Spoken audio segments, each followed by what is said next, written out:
Once again, I welcome you in Max Marks classes. As you all are aware that we are continuously working hard to just complete the syllabus of social science.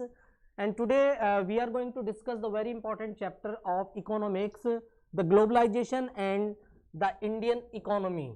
If we talk about this chapter, this is very important chapter in the examination point of view. Examination point of view की दृष्टि से ये chapter बड़ा important है and that so many questions have been asked by the examiner in this chapter. So we will discuss one to one all the important topics and the question we also discuss which have been asked by the CBSE in last 5 to 6 year. पिछले 5 से 7 सालों में जो भी important question आपसे पूछे गए हैं इस चैप्टर में उसके बारे में हम डिटेल में डिस्कशन करेंगे. If you talk about that, अगर हम इन जर्नल वे में देखें कि what is the globalization, globalization होता क्या है, इसको हिंदी में एक शब्द से निर्मित करते हैं जिसको कहते हैं सार्वभौमीकरण. सार्वभौमीकरण means the things are not there in individually. एक बहुत सिंपल वे में अगर हम बात करें, कोई भी चीज यानी कि मैं अपने आप में नहीं हूं, I am just connected with so many peoples. Suppose that I am engage in any particular occupation, मैं अपने आप तक ही सीमित नहीं हूं because of the globalization. If I want to teach in America, if I want to do work in Poland, I can do. This is possible because of the globalization. ये एक जर्नल वे था. बेसिकली जब हम लोग globalisation को पढ़ते हैं तो हम बात करते हैं कि किस तरीके से ये सबसे ज्यादा फोकस हम इकोनॉमी के आधार पर करते हैं, अर्थव्यवस्था के आधार पर करते हैं, और किस तरीके से एक देश की अर्थव्यवस्था दूसरे देश की अर्थव्यवस्था के साथ रिकनेक्टेड होती है, कनेक्टेड होती है, वो सारी बातें, किस तरीके से बिजनेस सेटअप होते हैं, किस तरीके से एक देश की कंपनी दूसरे देश में जाकर अपना व्यापार कर सकती है, बिजनेस कर सकती है. All these things we will going to discuss in this chapter. बहुत सारी ऐसी चीजें हैं जिसके बारे में हम इसमें डिटेल में डिस्कशन करेंगे. So first of all we are suppose to know that what do you mean by globalization. जो ये शब्द है ग्लोबलाइजेशन, इसका मतलब क्या होता है. बिफोर इंडिपेंडेंस और just after 10 year of independence, independence के 10 से 15 साल बाद भी बेसिकली जो भी हम लोग कुछ व्यवसाय करते थे, जो भी कुछ बिजनेस करते थे, that was limited in India. वो केवल लिमिटेड था इंडिया में ही. What is happening in England, what is happening in UK, Britain, Poland, Russia, Germany, we are not aware. हम अवेयर नहीं थे बिकॉज बिजनेस की जो एक सीमा थी वो एक देश के अंदर तक ही सीमित थी. Whatever we produce, we purchase, we sell, means all the things have been completed in a one country. But there are so many drawbacks of this system. इस सिस्टम के तमाम ड्रॉबैक्स रहे भारत के अंदर. आज we count India as a developing country because that की जो steps हम लोगों को समय रहते उठाए जाना चाहिए था, we couldn't take, हम उसको नहीं ले सके. and when that economy are going to be downfall, that we have then we have taken the so many steps to interact our economy with the world economy. World economy के साथ interact करने में हमने काफी important योगदान किया. तो ये सारी चर्चाएं इस चैप्टर में होंगी और we will try to understand the various concept that are very important in the examination point of view. Examination point of view से जो इंपॉर्टेंट है. फर्स्ट ऑफ ऑल अगर हम बात करें what is the globalization, in the very simple word is mention that integration of the domestic economy with the economy of the world. As I told you that in earlier our economy just working independently, but now when the our economy connected or interlinked with the world economy, जब एक देश की अर्थव्यवस्था किसी अन्य देश की अर्थव्यवस्था के साथ रिकनेक्टेड होती है, जुड़ती है, this is known as globalization. For example, we are the leading producer of sugarcane, for example, and we are free to just export our sugar to the different nation. This is possible because of the globalization. So many things in which India are not able to produce, and if we want to arrange, we can arrange. This is possible because our economy are interlinked with the world economy. आप हमारे देश की अर्थव्यवस्था अन्य देशों की अर्थव्यवस्था के साथ कनेक्टेड है, इसलिए अगर हम कोई चीज मंगाना चाहते हैं तो इजीली हम उसको अरेंज कर सकते हैं. There are so many benefits of this system when the one economy are interlinked with the world economy. जब एक देश की अर्थव्यवस्था किसी अन्य देश की अर्थव्यवस्था के साथ कनेक्टेड होती है, उसके तमाम तरीके के बेनिफिट्स होते हैं. So when there is a integration of the economy with the world, एक तरीके से हमारे देश की इकोनॉमी का इंटीग्रेशन होना वर्ल्ड इकोनॉमी के साथ, this is known as globalization. ये बेसिकली हमारा ग्लोबलाइजेशन कहलाता है। In the process of the globalization there are so many things that play very vital role. Globalization को इनेबल्ड करने में, ग्लोबलाइजेशन को सक्सेस करने में तमाम तरीके की एजेंसीज हैं, तमाम तरीके के स्टेप्स हैं, those who play very vital role. उन्हीं में से है एक MNC. MNC basically stand for multinational corporation. The multinational corporation, if we define, is a company that owns and control production more than one nation. Basically we consider companies or MNCs is such company those who have control and production more than one nation. अगर कोई company है उसका control और production एक या एक देश से ज्यादा में है तो उसको हम एमएनसी की कैटेगरी में रखते हैं। These MNCs play very vital role to just interlinked with our economy with the world economy. हमारे देश की अर्थव्यवस्था को वर्ल्ड की इकोनॉमी के साथ इंटरलिंक्ड करने में, कनेक्टेड करने में इनका बहुत बड़ा योगदान है जो हमारी एमएनसीज होती हैं। And when suppose that we are just talking about MNCs, we are just talking that means India is just in the connected with the globalization, और यहाँ पर एमएनसीज भी है। Means any company from, suppose that Japan की कोई company है या America की कोई कंपनी है या यूके की कोई कंपनी है, and these company are comes in the category of MNC, they are free to set up their own empire in India because the country are connected in the terms of globalization. तो Japan की company है, America की company है, UK की company है, जब ये सब आती हैं देश के अंदर, अपना बिजनेस सेटअप करती हैं और बिजनेस सेटअप करती हैं तो कहीं ना कहीं देश की अर्थव्यवस्था, कहीं ना कहीं जो देश की जीडीपी है, ग्रोस डोमेस्टिक प्रोडक्ट है, उसको काफी बेनिफिट होता है। और ये बेनिफिट कहीं ना कहीं हम इसको बेसिकली मानते हैं foreign investment. The investment is made by MNCs. मान के चलिए कोई यूके की कंपनी है, जापान की कंपनी है, रशिया की कंपनी है, when they are just coming in India and to set up their business, so in the different angles they provide so many benefits to the peoples of India in the terms of employment, in the terms of foreign investment, in the terms of contribution in GDP. All these factors are very very important when any foreign MNCs just come and set up in India. जब देश के अंदर तमाम तरीके की इस तरीके की MNCs आती हैं, कंपनीज आती हैं, वो अपना एक इंपॉर्टेंट रोल प्ले करती हैं। इसके अलावा so this is that the globalization, MNC and foreign investment, these are the very key features when we talk about globalization. So basically when we talk about the foreign investment, इसको हम reconnected करते हैं foreign trade के साथ।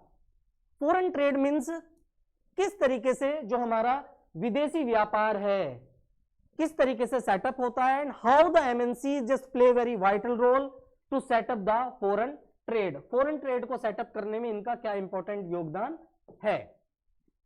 सो now we are going to discuss about that what are the advantages of foreign trades, विदेशी व्यापार। The foreign trade has facilitate the travel goods from one market to another market. मान के चलिए हम लोग foreign trade की बात कर रहे हैं, विदेशी व्यापार की बात कर रहे हैं, विदेशी बाजार की बात कर रहे हैं, तो whatever we produce we are free to sell our commodities and और product into the different nation। जब अब इस तरीके से किसी दूसरे देश में बेचने के लिए हम पूरी तरीके से स्वतंत्र होते हैं, so the world market are become so closer in the terms of business। Business के टर्म्स में जो मार्केट है वो क्लोजर होती है। And when there are so many options are available in the market, और जब मार्केट में बहुत सारे ऑप्शंस अवेलेबल होते हैं, it provide the choice of goods to buyer। Suppose that I am a buyer, I want to purchase something from the market, and if there are so many choice are available in the market, this is possible because of the globalization, because of the foreign trade। The producer of the different countries have to compete to different market and there is a feeling of competition।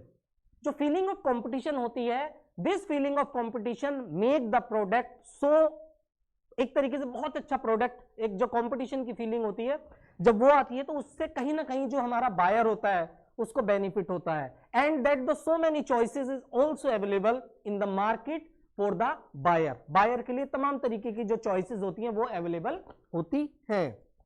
Prices of the similar goods in two market in two different countries become almost equal. अगर हम prices की बात करें तो prices में भी equal होते हैं, चीजें समान होती हैं।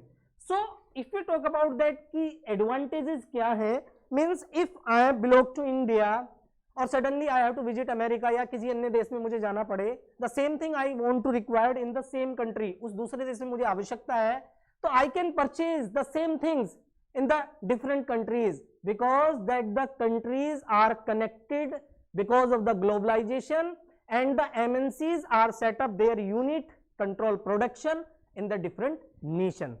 So these are the benefit of the foreign trade.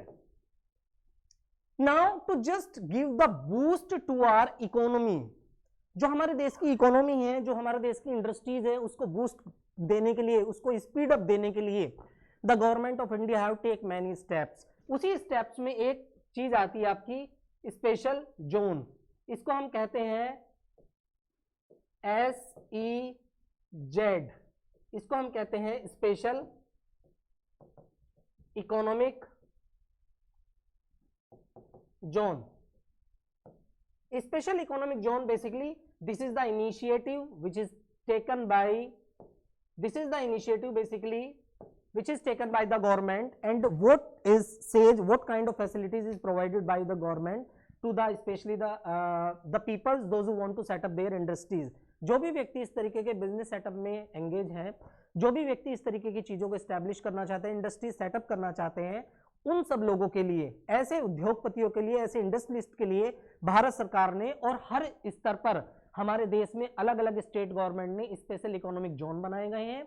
ये special economic zone they provide the lots of facilities to the industrialist while providing the electricity, water supply, raw material and rebate in the taxes। जो taxes होता है उसमें rebate देना, ये सारी चीजें provide की जाती हैं। इसके अलावा वर्ल्ड क्लास फैसिलिटी होती है। वर्ल्ड क्लास फैसिलिटी के साथ एक तरीके से हम वर्ल्ड क्लास फैसिलिटी के साथ आपका electricity, water, transport, storage and all these thing have been provided by in special economic zone. जो हमारा स्पेशल इकोनॉमिक जोन होता है, उस स्पेशल इकोनॉमिक जोन में ये तमाम तरीके की सुविधाएं, तमाम तरीके की फैसिलिटीज सरकार के द्वारा प्रोवाइड की जाती है। So this is the very key features to attract the MNCs in India. भारत के अंदर मल्टीनेशनल कंपनीज को इनवाइट करने का ये सबसे बेहतर तरीका है, and most of all the state government as well as central government providing the such facilities to the industrialist in special economic zone. Special economic zone को बनाने में काफी इंपॉर्टेंट योगदान है। नाउ देयर इज ए, थोड़ा सा हम पीछे चलते हैं, reason to put barrier on the foreign trade. ये जो स्टोरी है, जो हम बात करेंगे बेटा, 1991 से पहले की बात है। Before 1991 that the leaders of India don't believe that we should invite the foreigner companies. They think that if we invite the foreigner companies and if the foreigner companies set up their industries or businesses in India, the Indian producer cannot compete with them। जो भारतीय जो producer हैं वो विदेशी producer के सामने जो businessman है उसके साथ कम्पीट नहीं कर सकते हैं। सो अगर हम इसको अलाउ करते हैं then our Indian market can be collapsed. Bharat की जो मार्केट है वो कोलैप्स्ड हो सकती है। सो that so many trade barrier have been put on the MNCs। MNCs पे तमाम तरीके के ट्रेड बैरियर्स को पुट कर दिया गया, तमाम तरीके की रिस्ट्रिक्शंस को पुट कर दिया गया। उन रिस्ट्रिक्शंस में क्या क्या रिस्ट्रिक्शंस थी? सबसे पहले we will take the first point. The Indian government after independence had put barrier to foreign trade and investment. This was done to protect the producer within the country from foreigner competition. यानी कि we are not able to compete with the foreigner investment। जो foreign investors थे या जो विदेशी व्यापार करने वाले लोग थे, उसके साथ हम लोग कॉम्पीट नहीं कर सकते थे। हमारी स्थिति ऐसी नहीं थी कि हम उनके साथ इस तरीके की कंपटीशन कर सकें। Industries were just coming up in 1950 and 60 and competition from import at the stage would have allowed these industry to develop, grow, import only essential items such as machinery, fertilizer, petroleum was allowed. ये कुछ ऐसी चीजें थी जो 1991 से पहले allowed थी एक देश से दूसरे देश में जाने में, but that to protect our producer, to protect our businessman, to protect the Indian market, the government of India have taken many steps to put the trade barriers of the foreign trades, यानी कि विदेशी व्यापार की इतनी ज्यादा अनुमति देश के अंदर नहीं थी। Second one, this is the second point, to protect Indian economy from the foreign inflation and in industries affecting the economic growth in the country planned. India wanted to move faster to catch up with the main industries in the world market and therefore had to keep extra watch to its progress in the international trade and give incentives to more rapidly growing industries through the special tariff and the other means. The same point that की Indian merchant or the Indian producer or Indian industrialist were not so sophisticated or advanced to so that they can compete with the foreign trade. विदेशी व्यापार के साथ, विदेशी व्यापारियों के साथ, विदेशी इंडस्ट्रियलिस्ट के साथ उस स्थिति में नहीं थे कि हम उनके साथ compete कर सकें। तो मुख्य तौर पे जो उनके मन में भय था वो यही था कि if we try to compete with the foreign trade, our businesses can be collapsed. हमारा जो बिजनेस है वो पूरी तरीके से collapsed हो सकता है। So there is a common thing that they have put so many trade barrier on the foreign trade. जो विदेशी कंपनियां थी, जो फॉरेनर कंपनीज थी, उनको अनुमति नहीं थी कि वो भारत में आकर के अपना बिजनेस कर सके, भारत में आकर के अपना व्यापार कर सके और यहां से व्यापार को किसी अन्य देश में एस्टेब्लिश कर सके। इस तरीके की सुविधाएं कुछ चीजों को छोड़कर देश के अंदर नहीं थी। But there is a drastic change in the Indian economy in 1991. Some changes were made in the policy by the Indian government. It was decided that the time had to come to Indian producer to compete with the foreign producer. So some of the trade barrier have been removed by the government in 1991. 1991 में कुछ ऐसे steps उठाए गए जिसके आधार पर कुछ trade barriers को remove किया गया, कुछ रिस्ट्रिक्शंस को हटाया गया और इन रिस्ट्रिक्शंस को हटाने के साथ साथ एक तरीके से भारतीय मार्केट को वर्ल्ड मार्केट के लिए खोल दिया गया और वर्ल्ड मार्केट के लिए इंडियन मार्केट को ओपन कर दिया गया. The major reasons to just take the steps to removal of the trade barrier, because before in 1991 the Indian economy are going to be fall rapidly. जो Indian economy थी वो rapidly downfall की तरफ जा रही थी. If we did not remove the trade barriers on the Indian economy, there is a chance to failure of the Indian economy. कहीं ना कहीं इस तरीके की संभावना थी कि भारतीय जो इकोनॉमी है कहीं ना कहीं उसको समाप्त होने की पूरी संभावना थी. So they have taken the many steps. अब उसी स्टेप्स के अंतर्गत they have take few things. Number 1, liberalisation. Liberalisation basically इसी को कहते हैं the removal of the trade barriers. एक तरीके से whatever the trade barriers have been imposed by the government उनको रिमूव कर दिया गया. And the means the removal of the barrier and restriction set up by the government. जो भी restriction setup की गई थी, जो भी बैरियर सेटअप किए गए थे, उन सबको रिमूव कर दिया गया. And the Indian market are totally open for the world market. This term is known as liberalization. इसको हम लिबरलाइजेशन के नाम से जानने जाते हैं जब तमाम तरीके के बैरियर्स, तमाम तरीके की रिस्ट्रिक्शंस को हटा लिया गया और भारतीय मार्केट को वर्ल्ड मार्केट के लिए पूरी तरीके से खोल दिया गया, so that we can boost up our economy. And when that after in 1991 से पहले that we also the part of the World Trade Organization. मैं यहाँ पर एक चीज को इंडिकेट करना चाहूंगा. WTO के हम पार्टनर थे, आज भी हैं partner. World trade organization basically इसको विश्व व्यापार संगठन कहते हैं. The main task of this organization to look after the economic activities of the world level. World level पर इसको इकोनॉमिक एक्टिविटीज देखना इसका मेन काम है.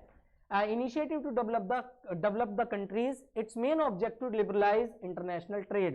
यानी कि जो सभी देशों के मध्य जो ट्रेड्स होता है उस ट्रेड्स को लिबरलाइज करना. Now we are free to sell our product in the Chinese market. Chinese are also free to sell their product in Indian market. And all these things, ये सारा जो सबसे ज्यादा मेन टास्क है, जो WTO का main task होता है.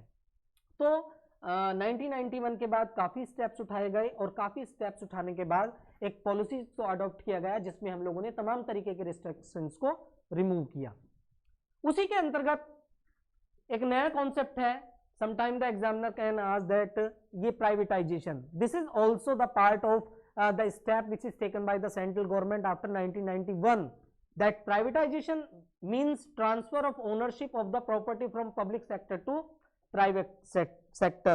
There are so many organizations, those who are working under central government or state government. Sometime what happen कि central government are not able to just run that particular organization. Suppose that you can take the example of BSNL. इसके अलावा आप बहुत सारे ऐसे कुछ essential service हैं जो आज भी हमारे रेलवे डिपार्टमेंट में है, तमाम तरीके की चीजें हैं जिनको सरकार खुद ऑपरेट नहीं करती है, और जब उसको ऑपरेट नहीं करती है तो उसके जो ओनरशिप के डॉक्यूमेंट्स हैं उस ओनरशिप को ट्रांसफर किया जाता है पब्लिक सेक्टर से प्राइवेट सेक्टर में, तो उसको हम प्राइवेटाइजेशन कहते हैं। मींस नाम सरकार का होता है but most of the task have been done by the private individual. For example you can take some highways, आप किसी भी हाईवेज को लीजिएगा, सरकार सोचती है, आम जनता सोचते हैं कि सरकार बहुत सारे हाईवेज बना रही है, तमाम तरीके के रोड कंस्ट्रक्शन कर रही है, this is done by the government, but basically ये एक प्राइवेटाइजेशन का पार्ट है जहां पर उसके जो एक तरीके से ओनरशिप के डॉक्यूमेंट्स हैं वो पब्लिक सेक्टर से प्राइवेट सेक्टर में भेजे जाते हैं, and through the toll tax और बाकी टैक्सेस के माध्यम से जो भी टोटल कॉस्ट होती है किसी भी रोड के बनाने में उसको वो टोल टैक्स कंपनी वसूल करती है जिसने उस पूरे के पूरे हाईवे को, सुपर हाईवे को बनाया है। बट समटाइम वी थॉट कि ये सरकार ने बना दिया, बट जनता ये नहीं सोचती कि हम उस पर चल रहे हैं, टोल टैक्स दे रहे हैं। So this is known as that the privatization, ये प्राइवेटाइजेशन का पार्ट है। सो इसके अलावा there is another concept that business process outsourcing. Outsourcing means ये बीपीओ होते हैं, means there are so many government organization, जैसे मैंने आपको बताया कि so many government organization, all the task is not done by the government. आप किसी भी आप एक गवर्नमेंट हॉस्पिटल को ले लीजिएगा, suppose that doctors are from government side but medicine supply, cleaning, other things, वो सारी चीजें कई बार आउटसोर्सिंग से हम लोग अरेंज करते हैं, किसी कंपनी से अरेंज करते हैं, then the company is the responsible, company उसके लिए रिस्पॉन्सिबल होती है उस काम को करने के लिए। तो अगर हम ग्लोबलाइजेशन की बात करें, when the one economy are interact with the world economy, this is known as globalization. और आज पूरा का पूरा भारत ग्लोबलाइजेशन के टर्म्स में है, जहां पर हमारे देश की इकोनॉमी वर्ल्ड इकोनॉमी के साथ इंटरेक्टेड है, कनेक्टेड है, and we are free to free trade करने के लिए हम पूरी तरीके से स्वतंत्र हैं। ये सबसे, इसको इकोनॉमिक रिफॉर्म्स के नाम से जानते हैं बच्चों, जो हमारी पॉलिसीज आई थी 1991 में। इसमें जो तीन इंपॉर्टेंट चीजें थी, सबसे पहले लिबरलाइजेशन के कॉन्सेप्ट को अडॉप्ट किया गया, then privatization and then globalization. 1991 से पहले एसेंशियल प्रोडक्ट के अलावा देश अन्य किसी चीजों के मामले में वर्ल्ड इकोनॉमी के साथ कनेक्टेड नहीं था, but when our economy are going to be downfall, so many steps have been taken by government in 1991। मुझे आज भी अच्छे से याद है, उस समय सरकार थी डॉक्टर पीवी नरसिम्हा राव की, और उस समय जो मंत्री थे हमारे, जो मिनिस्टर्स थे, वो मिस्टर डॉक्टर मनमोहन सिंह थे। The doctor Manmohan Singh take many steps to establishing this policy which is known as policy of economic policy 1991। तो these are the some important discussion जो इस चैप्टर का है। एक लास्ट डिस्कशन में और आप लोगों के साथ करना चाहूंगा बच्चों, ये जो हमारी एमएनसीज हैं, मल्टीनेशनल कॉर्पोरेशन है, ये अपना सेटअप करती है, प्रोडक्शन करती है तमाम कंट्रीज में, उसके लिए कुछ फैक्टर्स होते हैं। Means if the MNCs want to set up their industries, their businesses in any country, there are few factor in which the productions are depend और the success of the MNCs are depend. For example, MNCs set up offices and factories for the production in region where they can get cheap labor। ये देखिए खाली MNCs की बात नहीं है, आप किसी भी इंडस्ट्रीज की बात करें, किसी भी फैक्ट्री की बात करें, there are so many factors that are responsible to set up the industries। इसको हम इंडस्ट्रियल लोकेशन के नाम से भी जानते हैं, इंडस्ट्रियल, इसको इंडस्ट्रियल लोकेशन के नाम से भी जानते हैं।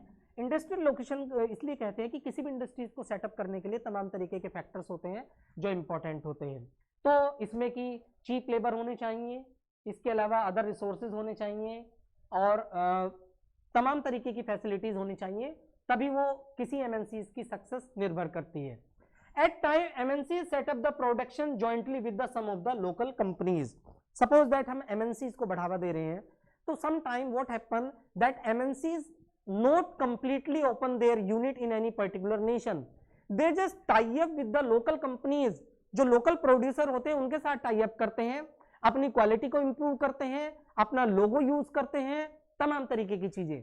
मान के चलिएगा ये पूरी की पूरी स्क्रीन है और ये स्क्रीन जो है इसको सैमसंग का हम नाम देते हैं।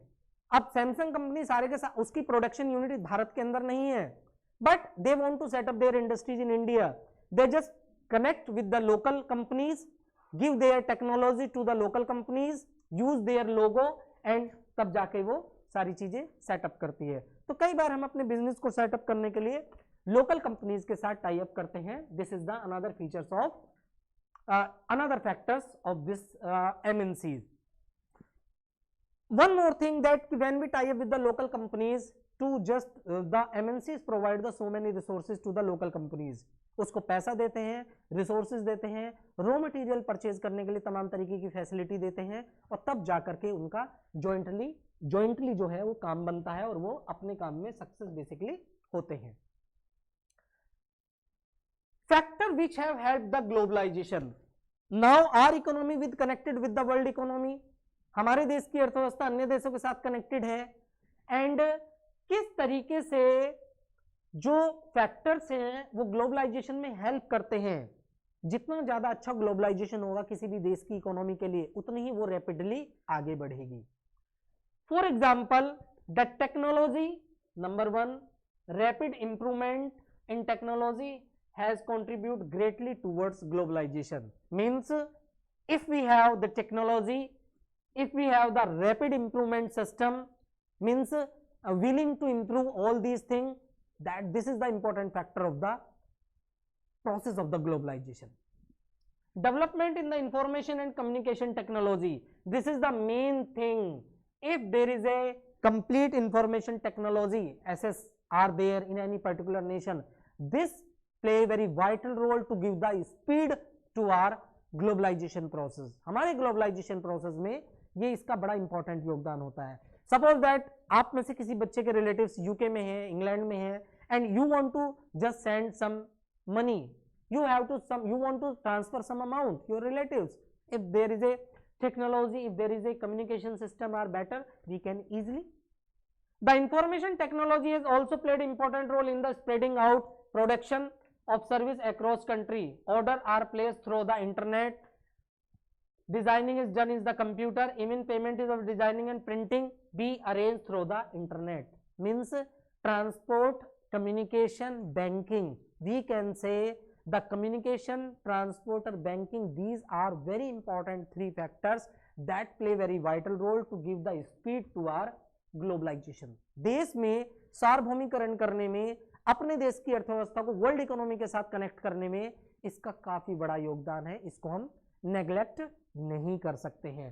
तो all these things are very important in the point of examination. Examination के पॉइंट ऑफ व्यू से काफी इंपॉर्टेंट है। So apart from this discussion, we have included some important question in this chapter. This is the very important question, and we have prepared the kind of question that can be very common, and that no need to just recall, no need to just याद करना, rectification करने की आवश्यकता नहीं है।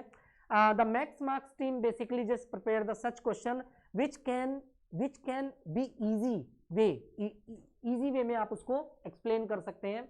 For example, I have just taken the one question. Suppose the Indian government put tax on the import of toys from Europe. मान के चलिए भारत सरकार कुछ टॉयज यूरोप से मंगाती है, लेकिन जो टॉयज यूरोप से आ रहे हैं उसके ऊपर जो भारत सरकार है वो टैक्सेस को इम्पोज करती है, टैक्सेस लगा देती है।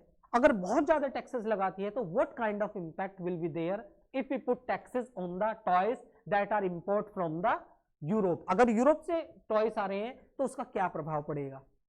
सीधी सी बात है, अगर इस तरीके के टैक्सेस इंपोज किए जाते हैं तो there are few effect are seeing here.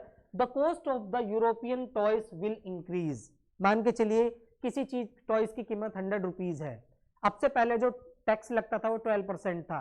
सरकार have decided, government have decided the taxes will be 30%। सीधी सी बात है, अगर टैक्सेस इंक्रीज होगा तो जो उस टॉयज की जो कॉस्ट होगी दैट विल ऑल्सो इंक्रीज, वो ऑटोमेटिकली इंक्रीज हो जाएगी। So if the government decide to put some taxes on the import of the toys that are come from Europe, so definitely their cost will increase, उनकी जो cost होगी वो increase होगी। The Indian buyer would have lesser choice in the market, और जो Indian buyer होंगे जो purchase करना चाहते हैं, suppose that I want to purchase, सीधी सी बात है जब टैक्सेस को इंपोज कर देंगे तो टैक्सेस इंपोज करने पे जो इंपोर्ट होने वाली चीज है उसमें भी कमी आएगी, इंपोर्ट कम होगा एंड उसके बाद if the Indian buyer want to purchase some toys from the market, you can feel there is a less availability of the toys in the market because the government of India have put some taxes on the toys. This is the second point, and the toys will become more expensive. ये point मैंने पहले ही बता दिया है, सीधी सी बात है, अगर कहीं पे कस्टम ड्यूटीज है, टैक्सेस को हम इम्पोज करेंगे तो इम्पोज करने पे कहीं ना कहीं उसको जो रिजल्ट आएगा, उसकी जो टोटल कॉस्ट होगी वो बढ़ेगी। टोटल कॉस्ट होने पे उसकी बिक्री कम होगी, उसकी अवेलेबिलिटी कम होगी, और साथ ही साथ तमाम तरीके की रिस्ट्रिक्शंस, तमाम तरीके की प्रॉब्लम्स भी भारतीय मार्केट को झेलनी पड़ेगी। Suppose that any shopkeeper, those who are engaged to selling the European toys last 20 years, and if the government take the decision they will impose some taxes on the toys, what would happen? क्या होगा? He will not able to purchase so many toys, and their business can be collapsed. There is a possibility to collapse the business. The result of greater investment in the foreign trade, this is the basically competency based question. This is the paragraph. If you listen, if you read this paragraph very carefully, इस paragraph को आप देखिएगा, and the result of the greater foreign trade has been greater integration of the production and market across countries. MNCs are play a major role. This is the extract, and there are few questions which are on the extract base. So let's see some of the question. इसको 1 to 1 हम आगे पीछे करेंगे। Number one thing, which of these process has taken place due to MNCs. देश के अंदर MNCs आने की वजह से किस तरीके के प्रोसेस को हमने सबसे ज्यादा अडॉप्ट किया है? सीधी सी बात है, बैंकिंग पहले से ही थी हमारे देश में, डिमोनेटाइजेशन कभी नाम नहीं सुना था लेकिन अभी 2019 में हम लोगों ने सुन लिया, उसके अलावा लिबरलाइजेशन, ये एक तरीके से इसी का पार्ट है ग्लोबलाइजेशन का। So if the MNCs are set up, if the MNCs are arrived in India, so the process has taken place due to MNC, that is globalization. अगर एमएनसी है तो ग्लोबलाइजेशन है, अगर ग्लोबलाइजेशन है तो MNC है। So the right option is globalization. Second is how are MNCs beneficial for consumer, यानी कि जो मल्टीनेशनल कॉर्पोरेशन है, मल्टीनेशनल कंपनीज है, वो एक कंज्यूमर के लिए किस तरीके से बेनिफिटेड है।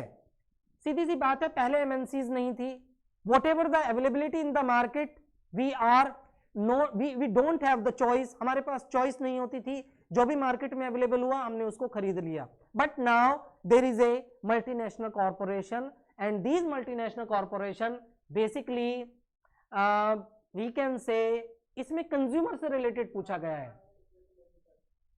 Offer a variety of choice. Number 2, generate large scale employment, help in economic growth, and create awareness in product. So how the MNC is beneficial for the consumer? Basically offer a variety of choice. As I told you, because of the MNCs, now there are various kind of choice are available in the market in front of the consumer. The third question, how have MNCs assimilated the world, किस तरीके से world को assimilated करती है? Creating platform for integration different market. अगर हम MNCs की बात करें, क्या काम करती हैं ये वर्ल्ड के लिए? हमने कहा कि if the MNCs are there, MNCs are those which have the control और production more than 2 nation, more than one nation, these are the MNCs.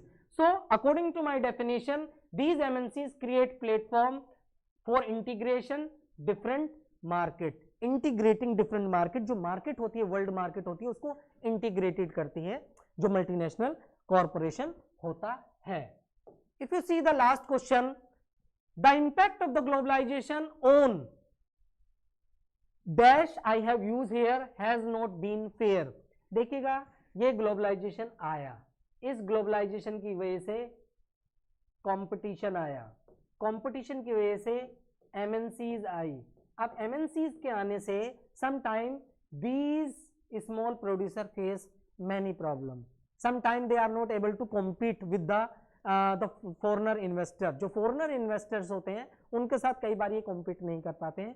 तो कहीं अगर इस तरीके का क्वेश्चन आता है कि किस तरीके की, basically these are the negative impact of the globalization में आता है, जहां पर एमएनसीज के आने पे जो हमारे स्मॉल प्रोड्यूसर हैं उनके सामने तमाम तरीके की समस्याओं का सामना करना पड़ा है.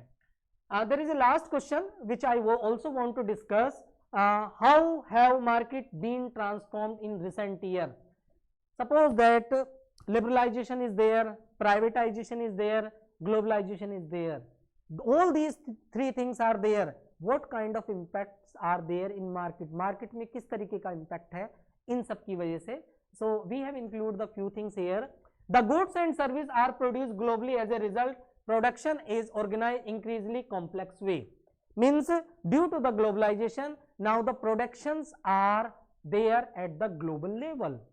The MNCs, the same MNCs are able to produce goods and service more than one nation. यानी कि अगर हमारी कोई MNCs एक देश में है तो हम उन जो गुड्स और सर्विसेज है उसको ग्लोबल लेवल पर जनरेट कर सकते हैं. This is possible because of the globalisation and this is the recent change are there in India. Production is widely dispersed, location is getting interlinked. Means all the locations are interlinked. Means that MNCs have set up their unit control production more than one nation. So that interlinked का बड़ा important योगदान रहा है location का और ये बड़ा interchange रहा है. If we have the technology, it doesn't issue that the one unit is here and one unit is Jaipur. एक यूनिट आपकी मेरठ में है, एक यूनिट आपकी बेंगलोर में है. It doesn't make any difference because we have the kind of technology. We are able to interlink with both the unit through the technology. This is the change in the market. This is possible because of the globalization.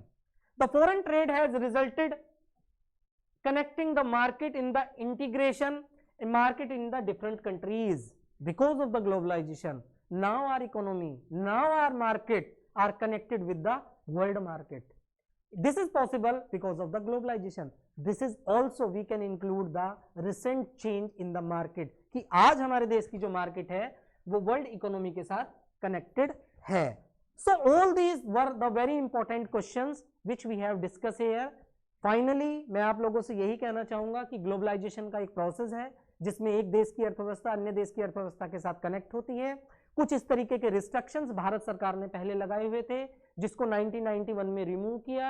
Remove करने के साथ ही हमारे कुछ जो trade barriers थे उनको remove किया गया और उसके आधार पर हमारी इकोनॉमी देश में आगे बढ़ रही है. So this is very important chapters. कहीं पर भी आपको किसी क्वेश्चन में आपको डाउट लगे you can ask any times and whatever the notes and the key point we have discussed, please listen very carefully, please read out thoroughly, and if you have any doubt you please send your feedback to our Max Marks team, those who are working under the leadership of Vidya Prakashan Mandir Limited. So thank you very much. I hope that you will understand this chapter very easily, and किसी भी प्रकार की समस्या आने पे किसी प्रकार के डाउट्स के लिए you are free to contact our team. Thank you very much.